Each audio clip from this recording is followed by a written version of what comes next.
Salut tout le monde, c'est CrazyPhasm. Aujourd'hui on se retrouve ensemble pour une nouvelle vidéo. Dans cette vidéo je vais vous montrer comment aménager un terrarium pour phasmes. Donc pour ça, ça va être très simple. Il va vous falloir en premier une plante nourricière. Ici c'est du mûrier, je crois. Et aussi du mûrier. Ensuite il va vous falloir de l'essuie-tout. Pas mal d'essuie-tout parce que plus il y en aura épais, mieux ça va retenir l'humidité. Un bac en plastique ou un terrarium. Donc moi j'ai choisi un bac en plastique parce que j'avais que ça sous la main. Et que c'est pas un terrarium pour une nouvelle espèce, c'est juste pour vous montrer comment l'aménager. Il est un peu sale parce qu'il a servi déjà pour autre chose. Voilà. Et enfin, un brumisateur pour humidifier le terrain et mouiller le sopalin. Alors, on va commencer tout de suite. On met notre bac comme ceci parce que les phasmes aiment bien la hauteur. Et là le but, attendez je me décale. Hop, le but ça va être d'essayer de plier la feuille de sopalin ou d'essuie-tout, voilà, pour qu'elle rentre au fond. Voilà, là c'est parfait. Alors moi je vais en mettre pas mal. La première je vais l'humidifier pour pas qu'elle empêche les autres de se poser. Voilà, c'est un brumisateur qui brumise vraiment fin, donc je suis obligé d'en mettre pas mal pour qu'il y ait un certain volume d'eau quand même. Ça devrait aller. Voilà, donc là je vais pas m'embêter, je vais pas les plier une par une, je vais toutes les plier en même temps. Voilà.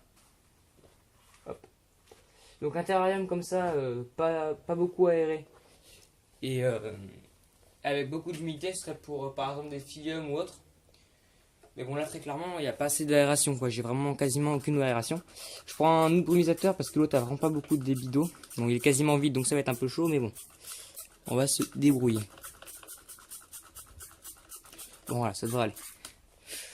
Ensuite, deuxième chose, après avoir mis le sopalin, il va falloir prendre votre pot, vous le remplissez d'eau jusqu'à à peu près, je sais pas, moins 3 cm en dessous du couvercle environ.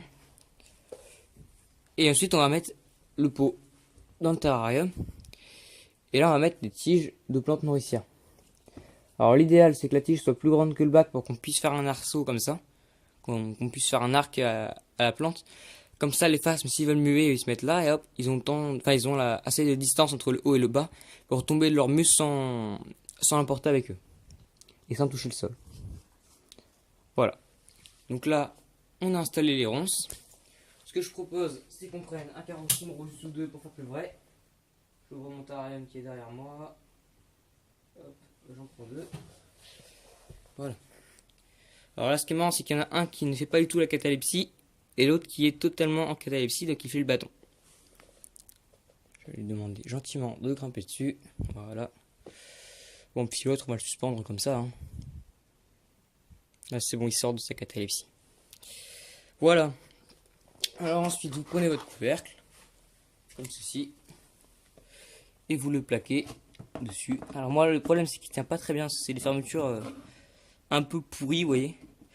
Donc si je voulais le garder, je mettrais un élastique, comme sur le terrarium de ma menthe religieuse. Voilà, c'est tout pour cette vidéo. Sur ce, n'hésitez pas à laisser un like ou à commenter la vidéo si vous avez des impressions à partager. Et sur ce, je vous dis à bientôt pour une prochaine vidéo.